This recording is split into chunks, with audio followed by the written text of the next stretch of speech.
Hello, everyone. I can't tell you how excited I am to be back at Ascend this year. And what a year it's been. I know we've experienced a lot of the same challenges that we have here at ALG. And since I've seen the impact here, I can only imagine what you've experienced. I want to express my absolute appreciation to your dedication and patience. But as with everything, we will get through this together. And in the immortal words of Lin-Manuel Miranda as Hamilton, we will rise up. One thing in this new normal that I don't see changing is change. Whether it's a large change like working from home due to an international pandemic or something more personal such as changing an employee's behavior, it's a constant in all of our lives. Change is always easier for some rather than others.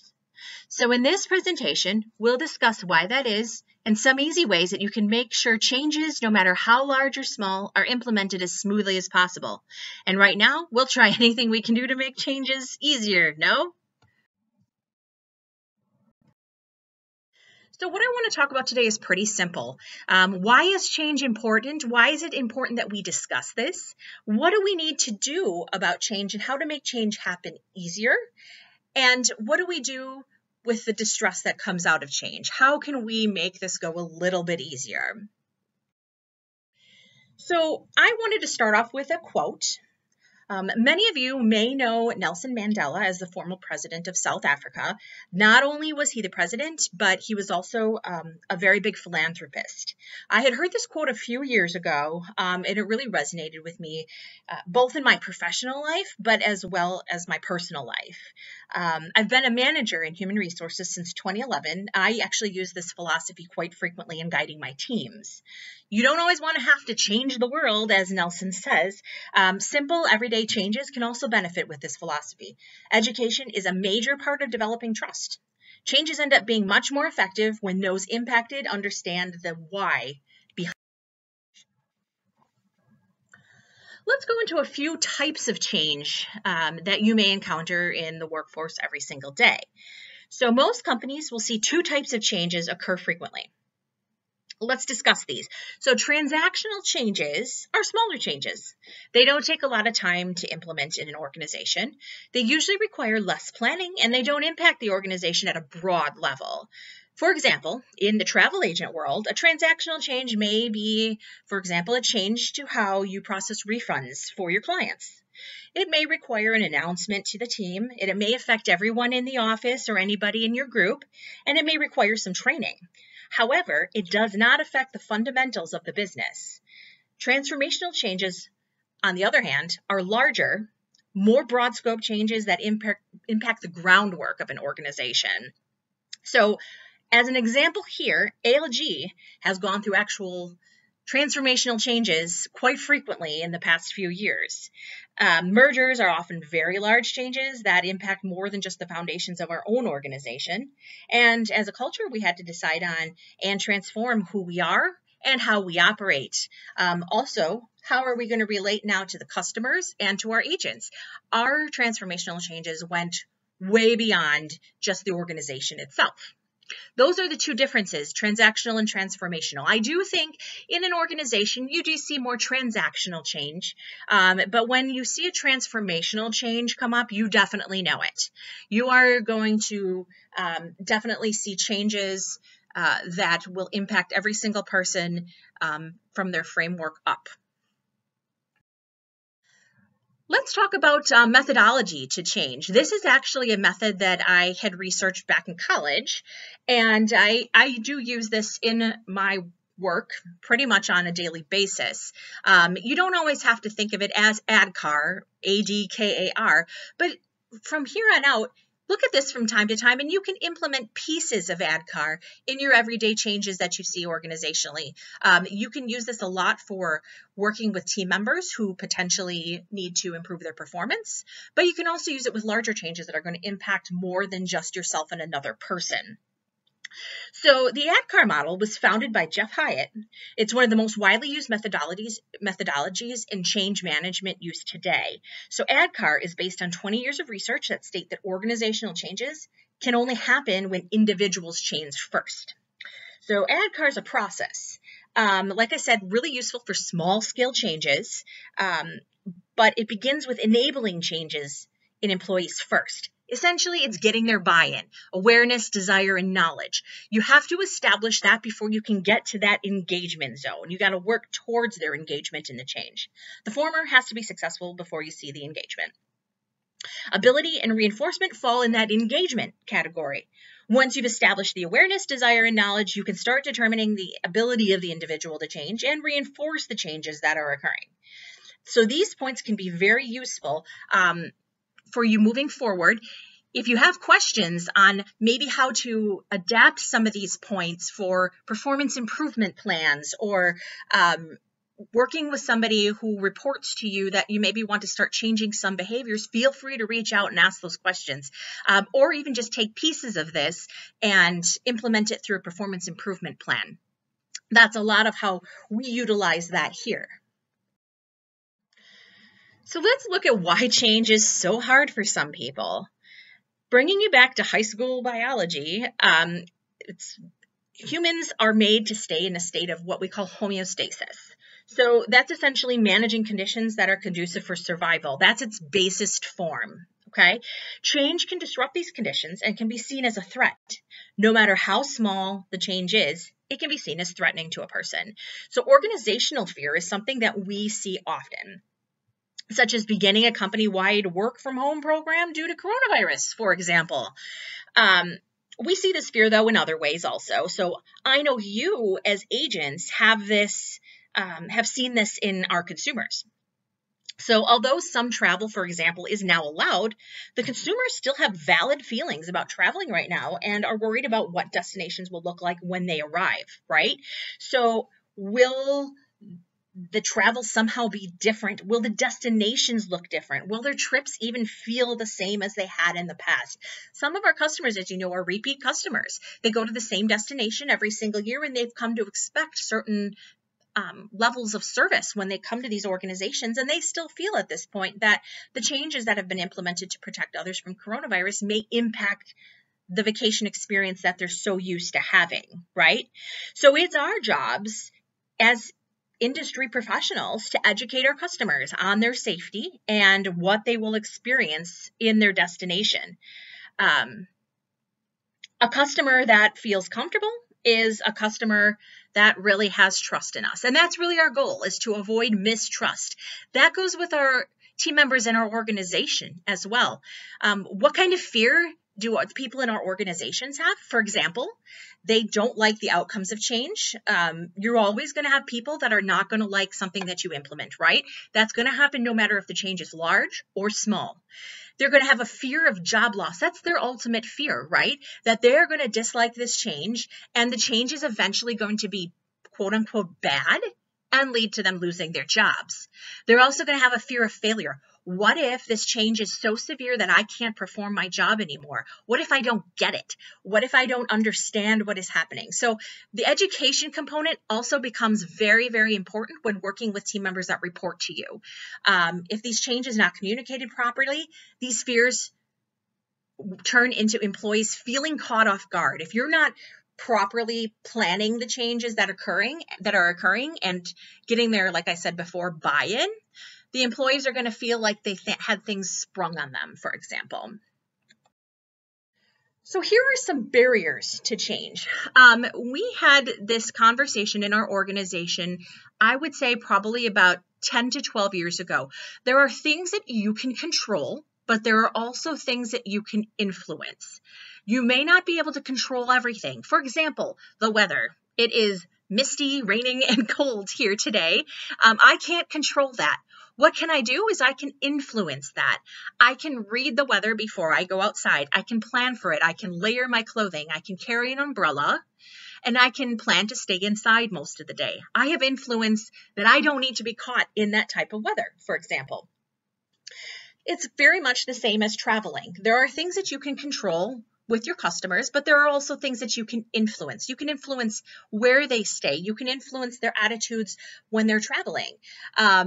So even if you can't control things, you have to know what it is that you are able to at least influence to get them to feel more comfortable. So the normal reaction to change is going to be resistance. Like I said, it disrupts their homeostasis. You're going to see responses such as fear or anger, negative habits. Maybe they're going to start slacking off on their work, or you'll start seeing people leaving early every day when they never used to do that before. You're going to see a lot of negative thinking. And what is a problem with that is that can carry over to other people. That negativity can spread. So you may hear somebody spreading rumors that they heard this from another person, when in all actuality, that may not be true. You're going to see some changes in attitude and culture.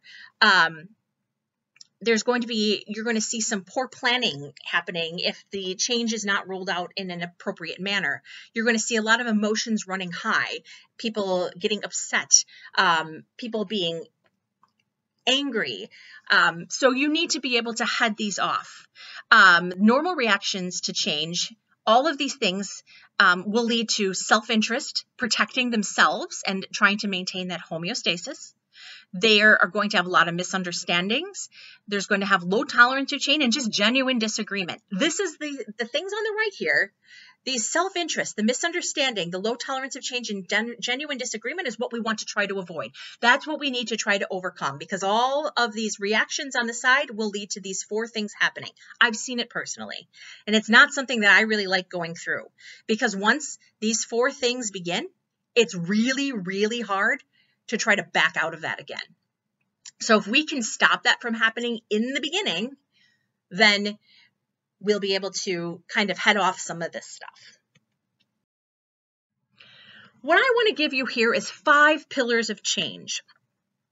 These are 5 ways that you can go about instituting changes, large and small, in your organizations and even sometimes with your customers to make change more palatable, for example. There are 5 ways that if you start at the beginning and work your way through, changes will go through easier. You're still going to have some discontent, of course, because like I said, it happens. People do get upset about things. But if you follow these 5 steps when instituting change, you will see a change in mannerisms and a change in how people adapt to what you're instituting. Let's go into each of these pillars in a little more detail so you can kind of have a little bit more of a background on how this can help you. Having the right team in place. I don't know how often you've encountered this, but even with small changes, you need to know who is doing what on your team. I have been in changes where we have had different types of people from throughout the organization that are a part of the team, and it hasn't worked. There were people that were on the team that didn't know how to contribute, that didn't know what was going to help, and probably really weren't going to be involved with the changes long term. You're going to need somebody on your team to help you with these changes that are going to be invested from start to finish. They're going to follow the ADKAR method and get the buy-in, but then also follow through with the engagement. If they're only going to be in for a part of this change, you don't have the right team in place. You need to select those who are also going to have the most impact. If you're having people that aren't going to really make a difference on your team, and I'm talking people with considerable impact and drive in the organization, there are always going to be people that you know that can impact change and can really motivate people in changes. There are people maybe in the company, maybe you know somebody on the team that you work with that can help you out with this. Maybe it's yourself. But you have to have somebody that's going to make an impact. Changes aren't going to happen if you don't have somebody that's a rallying point for the team. That's who you need. That person's going to be that point person. They're going to be the ones to help communicate. They may not need to be the one to communicate the change itself, but they got to be the rallying point. They have to work with everybody else to make sure the change is implemented. Maybe they're the people that, in the case of your consumers, help push out some of that marketing to the consumers. Maybe they kind of help put that together for you and say, hey, what's going to be our rallying cry? What is going to help these consumers feel more comfortable? What is going to help them overcome this change and still want to travel with us? That's the person that you want to focus on and get all those changes to. They'll be the person that is going to be your cheerleader. Now let's talk about involving the team. This is point 2. Once you have those specifics established as to who is going to help out with this, you need to get feedback from the team. Now, I've been with the organization for a really long time, and we've obviously instituted a lot of changes, but I can tell you when we get the feedback from the team members here at ALG before we make changes, the changes go through much more smoothly, I should say. A lot of times we dictate changes without gathering feedback. So like I said, this kind of falls into that out of the loop feeling that employees get when you're making changes without their knowledge. Getting feedback from the employees will help you gather concerns up front, which becomes very important down the road. It also helps gather some opinions that may help guide your decisions and develops buy-in. They have a feeling that they have made a say in this decision-making process, that they have made that impact. They know what's going on, and then they feel like an insider, right? Also, gathering concerns up front. If you're hearing from your team members that they are concerned about this change, you know what to address before you actually institute the change.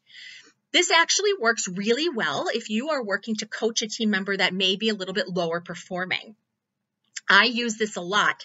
If I am putting together an improvement plan for a team member that maybe needs to make some changes, I actually work with the leaders to make sure that they can get that team member to also put together a performance plan of their own. Then what I do is we come back together as a group and merge those two plans together.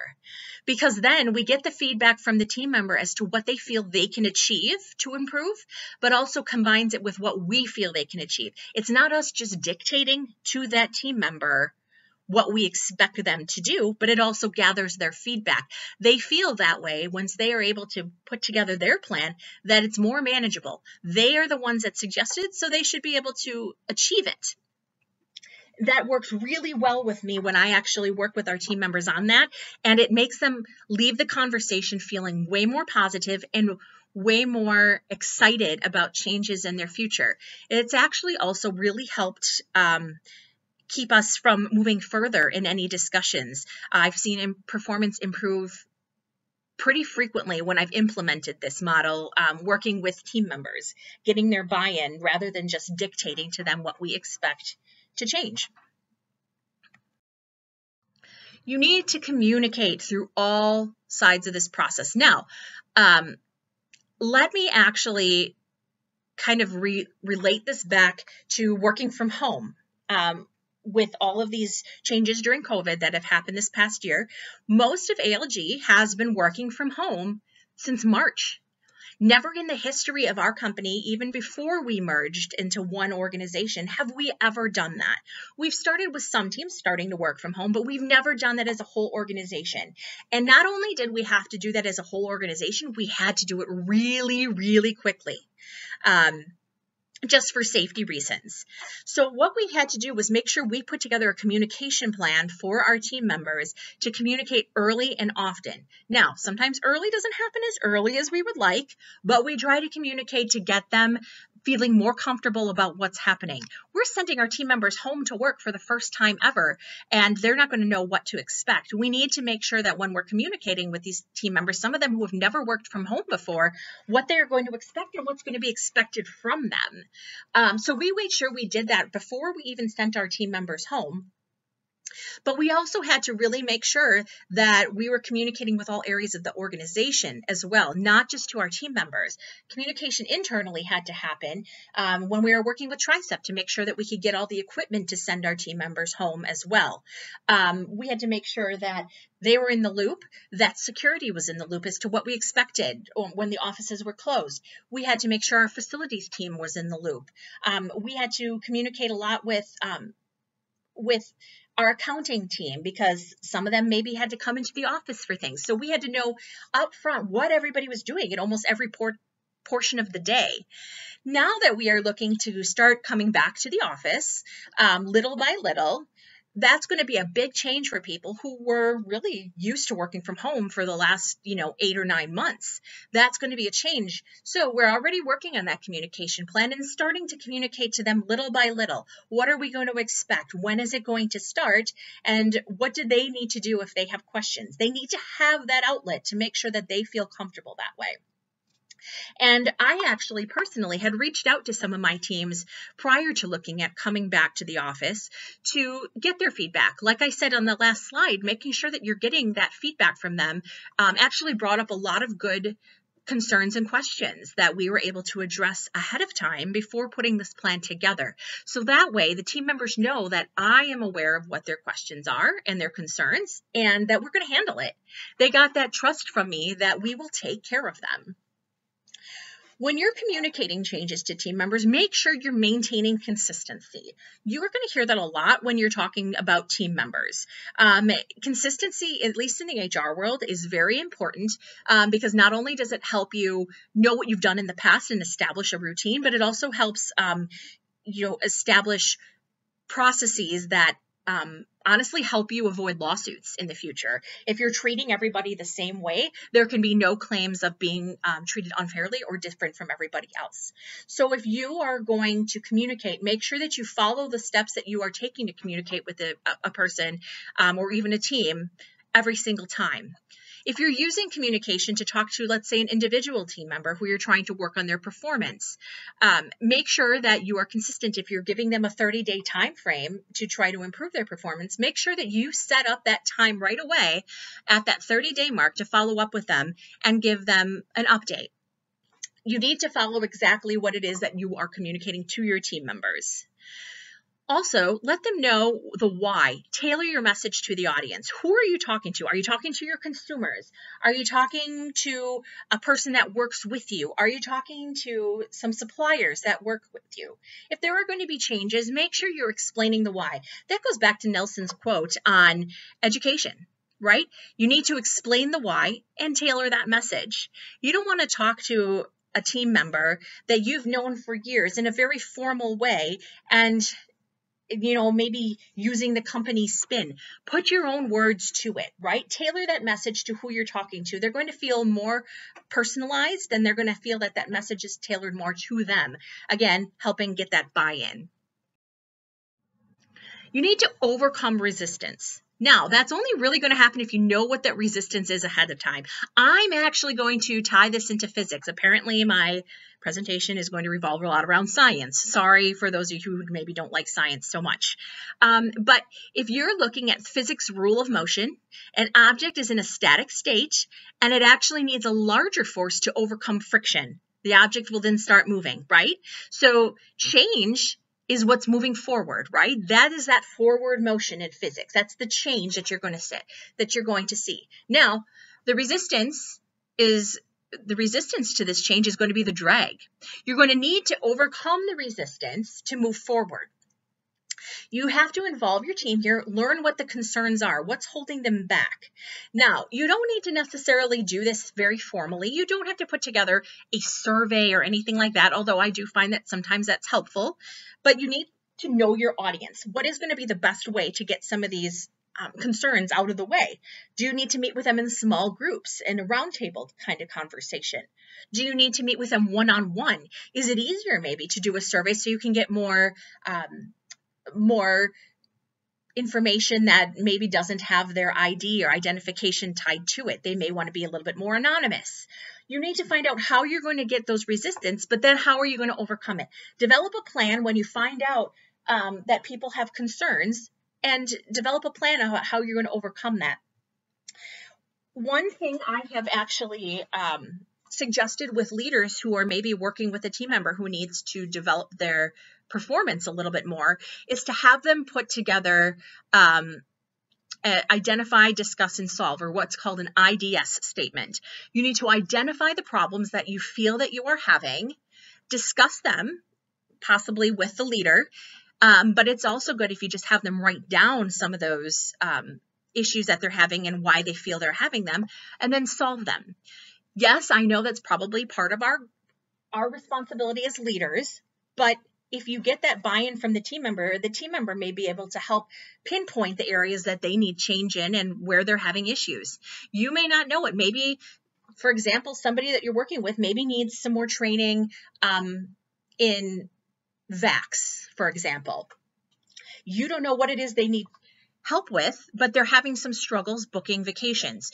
Sit down with them and do an IDS and say, hey, let's identify the issues and discuss those. What are you having problems with? Where do you feel you maybe need more training? And then how do we solve that? Do you have them work with the implementation team and do some trainings that way? Can you sit with them one-on-one to put a plan together? Do they need to sit with somebody else on your team that is really good at where they're having issues and have them learn from them a little bit more of a train the trainer? Tailor the solutions to the team members so that they know that you are working with them personally. You also need to then live the changes you implement. This is part of making sure that you are engaging with the team once you are implementing these changes. Once you put a change into motion, reinforce your message. Come back to these changes after they've happened every now and then to make sure that you are getting, quote unquote, in their face about it a little bit more. We're still doing this actually to this day. When ALG became one organization, we created our new mission, vision, and values.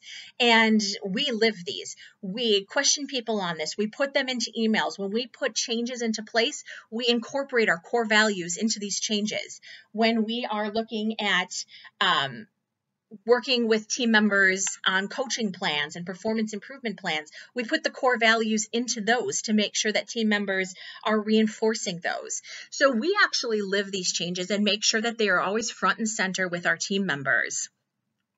We always provide effective and thorough training when necessary, especially when it's some sort of software change. If you're changing something in VAX or adding something in our online tool here, which is called UltiPro, if we're adding a new module, we put a training together on that. If there's a new software program coming out, we make sure we train our team members on that so that they feel comfortable. Our call center agents, when they start with us as new agents on the phone, they go through extensive training before they are even put into the phone queue. Weeks of training. And then, of course, if they're still struggling, we have a training team to follow up with them and say, hey, where are you struggling? Let me help you through this, so that they feel completely comfortable. We also make sure that we are looking at constant adjustments and ongoing improvements. For example, returning to the office with COVID, we had planned to be a little bit more aggressive in our return to office, but due to the situation nationwide and cases still occurring quite frequently in all of the locations where we have offices, we've become a little bit more reserved in how we're returning to the office. Bits and pieces, little bits at a time, but it makes our team members feel more comfortable that we are considering all avenues before just making sure everybody goes out and does things. Also, try to generate some short-term wins. Little pieces at a time. If it's a big change, institute pieces of it at a time, not one big change all at once. If you're doing little bits at a time, wait till somebody's comfortable and then move on to the next piece.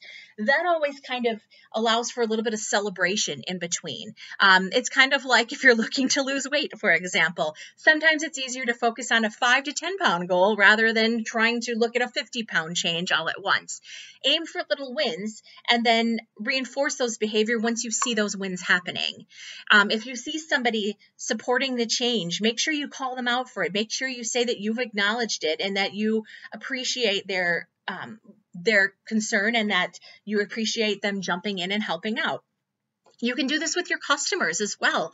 If you see them booking a trip and, they acknowledge that, they know that there's going to be some changes that happen in the destinations when they go, make sure that you really acknowledge that with the customers. Say, hey, I appreciate that you are aware of this.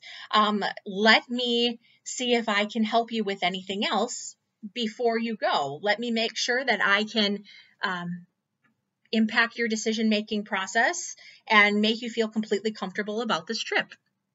And adjust plans as needed. If something doesn't happen the way you want it to happen, then just change it, right? There's no harm in changing a plan. If you are working with a team member and you want their performance to improve, if something in your plan is not working, adapt it. Sit down with your team member again, change it, and go from there. I want to kind of wrap up with a quote from Lin-Manuel Miranda from Hamilton. I'm sure you've probably seen a little bit of this from Jackie's, so I wanted to tie this in. Don't throw away your shot. See change as an opportunity. It's actually really useful to look at change and say, how can I learn from this? A lot of people, like I said, aren't going to really adapt to change well. If you're going to be implementing it, though, see it as a positive. Look at the bright side of the change and what fantastic things can come out of it. Working from home has been an eye-opening experience, I think, for quite a few people in this organization. But not only did we figure out how we can do that effectively, but we also learned a lot about ourselves and how we work. And I think that's a really great message to take away. If you are working with somebody, tell them not to throw away their shot, right? To wrap up, the 3 things that you need to take from this is understand or not whether you are ready for change. Make sure that you have that buy-in. How is that going to work for you? And look at how change is going to happen in your organization. Put together a plan, implement those 5 pillars. Then understand that human factor. Know that people are always going to have some concerns. How do you overcome those concerns and resistance? And how do you move forward, right? Thank you again so much for this information, for being here and taking in this information. Here's my contact information if you want to reach out and ask some more questions. I would love to hear from you. To bring in another quote from Hamilton, we're going to rise up. We're going to rise up through this, and we are going to take this change that we've experienced in 2020 and learn from it and grow. We're not going to give up our shot. We're going to learn and move forward. And I look forward to doing that with you. If you have questions, please reach out. I hope you took some great things from this presentation, and I look forward to talking with you in the future. Thank you very much.